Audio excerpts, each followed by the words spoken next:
अगर आप गूगल पर टाइप करें निफ्टी ऑप्शन चेन, तो जब हम नेशनल स्टॉक एक्सचेंज के ऑप्शन चेन पर क्लिक करते हैं तो यहां पर हमको क्या दिखाई देता है, ये नेशनल स्टॉक एक्सचेंज का ऑप्शन चेन का डेटा दिखाई दिया। अब बहुत सारे हमारे व्यूअर्स ऐसे हो सकते हैं जो हो सकता है कि पहली बार अपनी लाइफ में इस डेटा को देख रहे हो, बहुत सारे ऐसे लोग होंगे जो इसको रेगुलरली देखते होंगे, बहुत सारे ऐसे लोग होंगे जो ये सोचते होंगे कि ये दिन के लास्ट में अपडेट होता है, होते हैं, और बहुत सारे ऐसे लोग होंगे जिनको ये पता होगा कि ये एवरी 3 मिनट्स में अपडेट हो जाता है, हर 3 मिनट में अपडेट हो जाता है। तो चाहे जो भी हो, ऑप्शन चेन को देखने का अपना एक तरीका होता है, किसी भी ट्रेड को समझने का अपना एक तरीका होता है। जब मैं ऑप्शन चेन देखता हूं या जब मैं बात करता हूं ऑप्शन चेन की, तो मैं चाहता हूं कि हम इस ऑप्शन चेन को पार्ट्स में देखना और समझना शुरू करें। पार्ट्स में देखने और समझने का मतलब यह है कि सबसे पहली जो हम लोग शुरुआत करेंगे ये इन स्ट्राइक प्राइसेस से करेंगे। कि कोई भी ऑप्शन चेन जब आप देख रहे हैं तो आपको लेफ्ट हैंड साइड पे कॉल्स का डेटा दिखाई दे रहा है, राइट हैंड साइड पर पुट्स का डेटा दिखाई दे रहा है, और बीच में हमको दिखाई दे रही है सारी की सारी स्ट्राइक प्राइसेस। ये स्ट्राइक प्राइसेस को मैं क्या मान के चलता हूं, मेरी थ्योरीज में इन स्ट्राइक प्राइसेस को मैं मान के चलता हूं एक स्टेज, पड़ाव, आपका एक पॉज है। इन स्ट्राइक प्राइसेस पर मार्केट रुकता है, हर एक स्ट्राइक प्राइस पर। ये स्ट्राइक प्राइस हर एक स्टॉक में स्पेसिफिक नंबर्स के बाद आती है, जैसे निफ्टी में 50 पॉइंट्स के बाद आती है, बैंक निफ्टी में 100 पॉइंट्स के बाद आती है। अब यहां से जब हम शुरू करते हैं इन नंबर्स को देखना, तो बहुत सारे इंडियन ऑप्शन चेन क्या है, Indian option chain buyer specific है, मतलब बायर्स को ये ज्यादा अट्रैक्टिव लगता है क्योंकि सस्ते प्रीमियम्स मिलते हैं, वो खरीदते हैं, भले ही वो प्रीमियम्स बाद में नुकसान हो जाता है, क्या हो जाता है वो that is different thing, but वो बायर्स स्पेसिफिक लगता है। राइटर्स पैसा कमा रहे हैं बट बायर्स ज्यादा अट्रैक्ट होते हैं ऐसे बाजार से। तो जब हम कॉल साइड में देखते हैं तो नॉर्मली एक जो कॉमन मैन बायर है ना, कॉमन मैन सोचता है कि अगर कॉल साइड में देख रहा हूं तो इसका मतलब कि बाजार को बुलिश होना है, तो मुझे कॉल साइड देखना चाहिए कि मुझे अगर मैं बाइंग करने का सोच रहा हूं तो। और जो बेरिश वाला है, जो नीचे बेचने का सोच रहा है, वो पुट साइड मुझे देखना चाहिए, तो मुझे पता चलेगा कि बाजार बेरिश होगा। बट ऑप्शन चेन कैसा होता है ना, ये ठीक इसका उल्टा होता है। अगर आप बेचने का मार्केट में सोच रहे हो तो आपको इस तरफ ध्यान देना है, और अगर आप खरीदने का मार्केट में सोच रहे हो तो आपको उस तरफ ध्यान देना है, पुट साइड में। क्योंकि वो जो पुट के राइटर्स हैं वो राइटिंग करेंगे तो वो बेसिकली बुलिश मार्केट की तरफ जाएगा मार्केट, और ये जो कॉल के राइटर्स हैं जब ये राइटिंग करेंगे तो बेसिकली मार्केट नीचे डाउनवर्ड्स जाएगा। तो अगर हम बाइंग करने का सोच रहे हैं कि आज मुझे रात में सपोज करिए कि सपना आया कि आज सुबह उठ के तुमको बाइंग करनी है निफ्टी में, तो कम से कम इस तरफ देखना शुरू करें, और अगर हम बिकवाली करने का सोच रहे हैं तो इस तरफ देखना शुरू करें।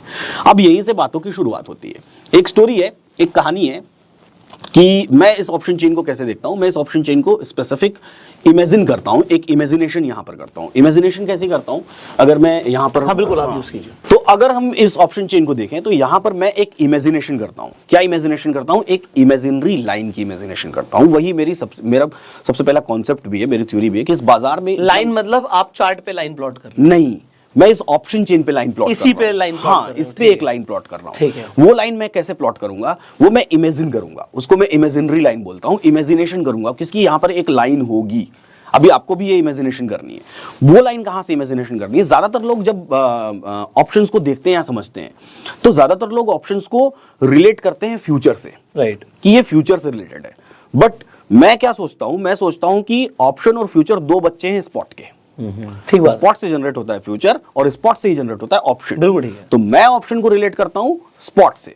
तो जब आप नेशनल स्टॉक एक्सचेंज के ऑप्शन चेन पर देखेंगे ना, तो बेसिकली ये फ्यूचर से रिलेट करती है, और फ्यूचर के स्पेसिफिक आपको आउट ऑफ द मनी और इन द मनी, वो कॉन्सेप्ट अभी मैं सिखा दूंगा कैसा होता है। वो फ्यूचर से स्पेसिफिक होती है, रिलेट करती है फ्यूचर के प्राइसेस से, लेकिन मैं इसको स्पॉट के प्राइसेस से रिलेट करता हूं। अब अगर हम लोग बात करें कि नेशनल स्टॉक एक्सचेंज पर निफ्टी का आज का मार्केट प्राइस क्या है, ये देखिए यहां पर निफ्टी का मार्केट प्राइस लिखा हुआ दिखाई दे रहा है। निफ्टी का मार्केट प्राइस है 18,512। ठीक है। तो सबसे पहला काम तो हमको ये सोचना है कि ये 512 जो है ये कौन सी दो स्ट्राइक प्राइसेस के बीच में है। हर स्ट्राइक प्राइस की अपनी जोड़ी है। 100 की जोड़ी बनेगी 150 के साथ, ठीक है। 150 की जोड़ी फिर से बन जाएगी किसके साथ, 200 के साथ, ठीक बात। ऐसे करते करते जब हम आएंगे तो हमको पता चलेगा कि 500 की जोड़ी बनी है 550 के साथ, और ये जो लाइन में इमेजिन कर रहा हूं ये इन्हीं दोनों के बीच में इमेजिन कर रहा हूं। ओके, ठीक है, this is my imaginary line. Okay, यहां पे मैं इमेजिन कर रहा हूं कि एक लाइन है। अब मेरा ये ऑप्शन चेन 4 पार्ट्स में डिवाइड हो गया। अब अगर मैं इसको ए लिख दूं, ए बी सी लिख देता हूं और डी लिख देता हूं, ये 4 क्वाड्रेंट्स हो गए आपके। हाँ, ठीक है।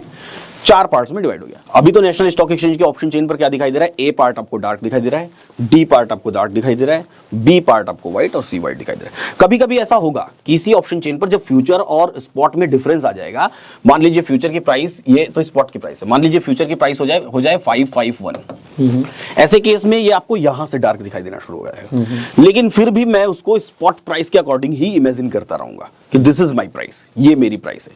अब ये 4 पार्ट्स में डिवाइडेड हो गया। अब यहीं से डिराइव होता है इन द मनी और आउट ऑफ द मनी और एट द मनी का कॉन्सेप्ट। इन द मनी का मतलब क्या, अगर मैं टेक्निकली समझाने जाऊं ना, तो टेक्निकली बहुत सारी जगह गूगल पे लिखा हुआ है और लोग देखते भी हैं, समझते हैं, बट उसको हम लोग रैंडम भाषा में समझते हैं, रैंडम समझते हैं कि बेसिकली इन द मनी होता क्या है। इन द मनी का मतलब ये होता है कि इंट्रिंसिक वैल्यूज, इंट्रिंसिक वैल्यूज का मतलब भाई सीधी सी बात है, अगर हम ये लैपटॉप खरीदने जा रहे हैं तो लैपटॉप वाला जिस व्यक्ति ने मुझे ये लैपटॉप बेचा, अगर मैंने ये लैपटॉप सपोज करिए कि 50 रुपीज में खरीदा, तो उसको 50 रुपीज का ये नहीं मिला होगा, उसको कितने का मिला होगा, 45 का मिला होगा, 46 का मिला होगा, 49 का मिला होगा, उसको उससे कम भाव में मिला होगा। तो ऐसे ही जब राइटर हमको ये माल बेचता है ना, तो राइटर को इसकी कॉस्टिंग क्या पड़ती है, हमको ये देखना है। तो राइटर को इसकी कॉस्टिंग पड़ती है इंट्रिंसिक वैल्यू की कॉस्टिंग। वो कैसी होती है कि कॉल साइड में बाजार जिस भी स्ट्राइक प्राइस को, ये 512 है ना, जिस भी स्ट्राइक प्राइस को पार कर चुका है, इसलिए तो मैंने इमेजिनरी लाइन देखी, 500 को पार कर चुका है, तो कॉल साइड में 500 के ऊपर वाले सारे इन द मनी हो गए। उससे पहले के जितने हैं 450, 400, 350, 300, ये सारे इन द मनी हो गए। तो ये डार्क में आपको दिखाई देंगे यहां पर। और पुट साइड में बाजार अभी जिसको टच नहीं किया है, या कह लें इस तरफ से अगर चलें तो जिसको पार कर चुका है, पुट साइड में तो नीचे की तरफ बाजार गिर रहा है ना। अब 19,000 का मार्केट होता तो धीरे धीरे गिरते गिरते 18,550 क्रॉस कर चुका है, अभी 500 नहीं गया है। तो पुट साइड में जिसको पार कर चुका है बाजार, बेसिकली ये हो गया हमारा इन द मनी का पार्ट। तो यही हमको यहाँ पर डार्क दिखाई देता है, क्योंकि ऑप्शन के प्रीमियम जो भी है उसके अंदर आप लोगों को बताना 2 चीजें हैं, या तो आप 2 चीजें हैं, एक है टाइम वैल्यू और दूसरा है इंट्रिंसिक वैल्यू। तो सर आपको कंसेप्ट ये समझाना चाहते हैं, अगर आप एग्जांपल के लिए 18,300 की हम बात कर रहे हैं, 253 है और बाजार आपका चल रहा है 18,512 पे, तो अगर आप 18,512 को मैं आपके सामने करके भी दिखा देता हूँ, आपको कंसेप्ट क्लियर हो जाएगा। मैं 1 सेकंड का टाइम ले रहा हूँ सो दैट मैं लोगों को समझा दूं ना। 18,512 पे बाजार है, माइनस में कर दूं 18,300, तो मेरे पास वैल्यू आई 212, ये 212। बट यहाँ पर प्राइस जो है वो है 253।